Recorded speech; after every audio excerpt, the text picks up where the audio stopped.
राय साहब, चावला साहब, कानूनगो साहब, वाइस चांसलर साहब, संध्या, मेरे दोस्त अमोघ राय साहब, हिलाल और आप लोग सब यहाँ जो मौजूद हैं। मेरे लिए बड़ी मुश्किल है क्योंकि इतनी बड़ी तकरीर आपने अमोघ साहब से सुन ली। इन्होंने कहा था कि आपको सोने नहीं देंगे, लेकिन मैंने देखा कि इनकी तकरीर के बीच में कई लोग बाहर जाके अंदर भी आए और कुछ ऊँघ भी रहे थे, और उसके बाद एक बहुत ही इंस्पिरेशनल भाषण आपने सुना। तो मेरे लिए बातचीत करने की गुंजाइश बहुत कम रह गई।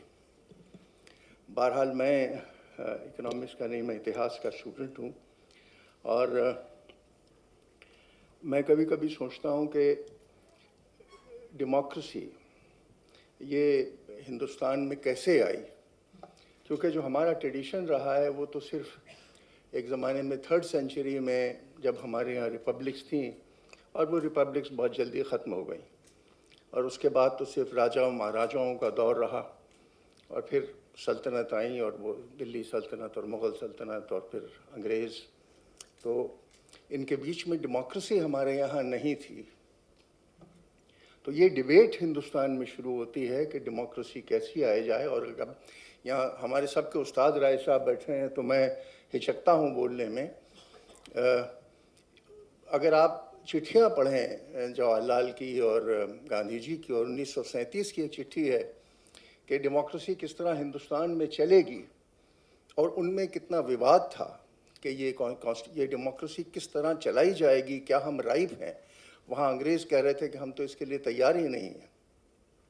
तो इस बीच में ये कॉन्स्टिट्यूएंट असेंबली बैठती है, और फिर आपको देखना पड़ेगा। मैं देख रहा था, यहाँ कुछ तस्वीरें आ रही थी कि वो लोग जो इस कॉन्स्टिट्यूएंट असेंबली के मेंबरान थे वो कौन लोग थे। वहाँ राजे भी थे, वहाँ रंक भी थे, वहाँ दलित भी थे, वहाँ ब्राह्मण भी थे, वहाँ मुसलमान भी थे, वहाँ सिख भी थे, वहाँ पारसी भी थे, वहाँ क्रिश्चियन भी थे। और ये सब वो लोग थे जो अपनी जवानी के सबसे अच्छे दिन जेलों में अपनी जायदाद ख़त्म करके, अपनी नौकरियां ख़त्म करके इस जद्दोजहद में थे। और ये लोग वो थे जिन्होंने हिंदुस्तान की तकसीम देखी, पार्टीशन देखा, और वो पार्टीशन जहाँ से यहाँ की आबादी वहाँ चली गई और वहाँ की आबादी यहाँ चली गई, और एक अजीब नफ़रत का माहौल था। और उस माहौल के बीच में ये 300 लोग बैठ गए और इस कॉन्स्टिट्यूशन को बनाते, इस कॉन्स्टिट्यूशन को तय करते हैं। तो जैसे अमोघ साहब ने कहा कि वहाँ बहस थी, बहुत ब्रूटल बहस थी, और रोज़ एक दूसरे का क्रिटिसिज्म था, लेकिन एक चीज़ साफ थी, और वो कानूनगो साहब ने कहा कि हमारे सामने एक भारत माता का नया चित्र है, कि एक सपना है जो हमें पूरा करना है। ये किसी मुल्क में नहीं हुआ था। ब्रिटेन में डेमोक्रेसी शुरू हुई है 13वीं सदी में, 1360s, जब उनका पार्लियामेंट बना था, और उनका इतना लंबा इतिहास था, उनका पार्लियामेंट इतना स्ट्रांग था कि उन्होंने कभी कॉन्स्टिट्यूशन लिखा ही नहीं है अपना, कभी लिखने की ज़रूरत नहीं हुई। और पार्लियामेंट इतना स्ट्रांग था कि 1650 में जब क्रॉमवेल वो अपनी स्पीच देते हैं किंग को कहने के लिए कि जाइए, आपका बहुत वक्त हो गया, और किंग चार्ल्स स्टुअर्ट को टांग दिया जाता है, इतना स्ट्रांग उनका पार्लियामेंट था, लेकिन कॉन्स्टिट्यूशन लिखा नहीं। एक ट्रेडिशन बनता रहा डेमोक्रेसी का। तो हमारे लिए बहुत ज़रूरी था कि हम लिखें कि हम चाहते क्या हैं। हमारे लिए बहुत ज़रूरी था कि हमारा सपना क्या है, क्या बनेगा। क्या हम लोग इतनी स्टेट्स हैं, उनको कैसे साथ रखेंगे। हमारी विभिन्न लैंग्वेजेस हैं, उनको कैसे अपने में समाएंगे। हमारा कल्चर हर 200 किलोमीटर में बदल जाता है। आप कश्मीर देखें, और कश्मीर से ज़रा सा नीचे आएंगे, पंजाब में शक्ल सूरत बदल जाती है, ज़बान बदल जाती है। ज़रा सा दाहिने तरफ जाएंगे, हिमाचल में शक्ल सूरत बदल जाएगी, ज़बान बदल जाएगी। और हरियाणा में आएंगे तो ज़बान बदल जाएगी। दिल्ली का कल्चर अलग है, उत्तर प्रदेश का कल्चर अलग है, और साउथ इंडिया बिल्कुल अलग है। इस सब को भारत माता को अपने अंदर समाना था, अपने आप में जज्ब करना था, और वो एक कॉन्स्टिट्यूशन बनाना था कि हम इस मुल्क को दुनिया की सबसे अग्रिम श्रेणी में कैसे ला सकते हैं, क्योंकि हमारे पास कुछ नहीं था। पूरा एक्सप्लॉयटेशन हो चुका था, ब्रिटेन हर चीज़ ले जा चुका था। वो शशि थरूर साहब ने खूब लिखा है कि सब हमारी जायदाद, सब हमारे हीरे, नादिर शाह से शुरू होके और अब तक अंग्रेज़ों तक सब हमारा लूट के ले गए। हमारे पास क्या रह गया? वो था हमारा कल्चर, हमारी सभ्यता, जो आपने जिक्र किया सर, कि हमारी सभ्यता, हमारा कल्चर, और इसको हमने इस कॉन्स्टिट्यूशन में बरकरार रखा। तो हर एक फिरका, हर एक कास्ट, हर एक धर्म वहाँ मौजूद था, ये डिसाइड करने के लिए कि इसमें क्या लिखा जाएगा। और इसका जो प्रीएम्बल है वो मैं समझता हूँ कि किसी धार्मिक किताब में उतना प्रोफाउंड प्रीएम्बल नहीं है। उस ज़माने में जब ये प्रीएम्बल लिखा गया तो फ्रेटर्निटी पे जोर देते हैं, सेकुलरिज्म की बात नहीं की, क्योंकि सेकुलरिज्म कमज़ोर शब्द है कंपेयर टू फ्रेटर्निटी। आप डिक्शनरी खोल के देखिएगा कि सबको अपने अंदर समाना, वो फ्रेटर्निटी की बात हिंदुस्तान का कॉन्स्टिट्यूशन करता है। उसको हम पूछते हैं।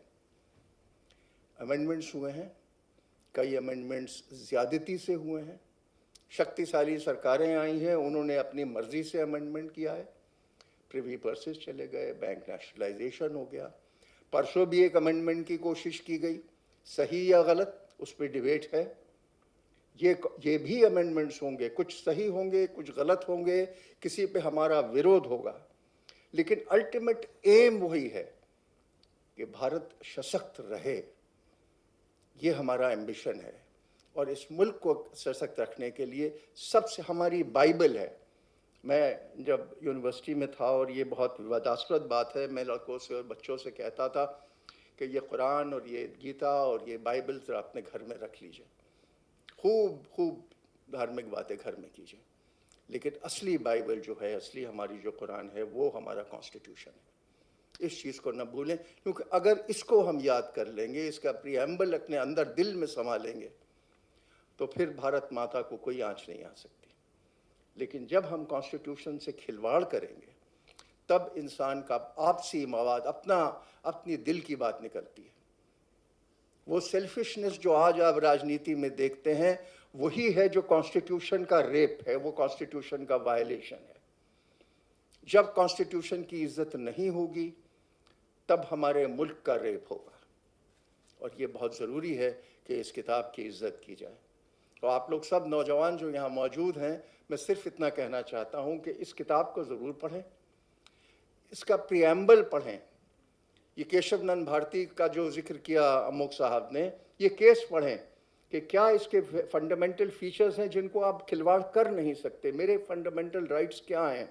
मेरी फ्रीडम ऑफ स्पीच आप नहीं छीन सकते, जो मैं कहना चाहता हूँ वो आप नहीं छीन सकते।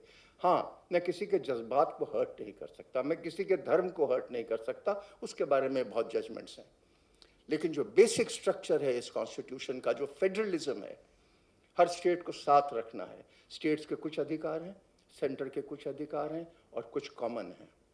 उन चीज़ों को हमें बरकरार रखना है। और वो आपको, जो नौजवान यहाँ बैठे हैं, जैसे जैसे दुनिया में जाएंगे, आप याद रखिए कि फेडरलिज्म का जो कॉन्सेप्ट है वो रखिए, नहीं तो दक्षिण भारत, पूर्व भारत, इनमें बहुत अंतर है, इनके कल्चर्स अलग हैं, इनकी ज़बान अलग है, इनका खाना अलग है। उसको हमें बरकरार रखना है, उसकी इज्जत करनी है, और उसका इज्जत करने का तरीका सिर्फ एक है कि हम कॉन्स्टिट्यूशन को उतना ही वज़न दें जितना हम अपनी धार्मिक किताबों को देते हैं। तो मुझे आज यहाँ मौका मिला, ये मैं राय साहब के सामने इतनी बात करने की ज़रूरत करता नहीं हूँ, क्योंकि ये माहिर हैं कॉन्स्टिट्यूशन के, उन्होंने जो किताब लिखी है, ये आप लोग ज़रूर देखें कि वहाँ किस तरह ये कंस्टिट्यूएंट असेंबली में बैठ के हुआ है। मैं अमोक साहब का धन्यवाद देता हूँ कि इन्होंने इस चीज़ की कल्पना की कि ऐसी एक चीज़ हम लोग एशिया में करें। और चावला साहब, आपके लिए मैं बहुत शुक्रगुजार हूँ, क्योंकि कभी ऐसा मौका नहीं आया एशिया में कि जब हम लोग कोई चीज़ करना चाहें और आपने हमें इनकरेज ना किया हो। Sir, so thank you very much, thank you all very much.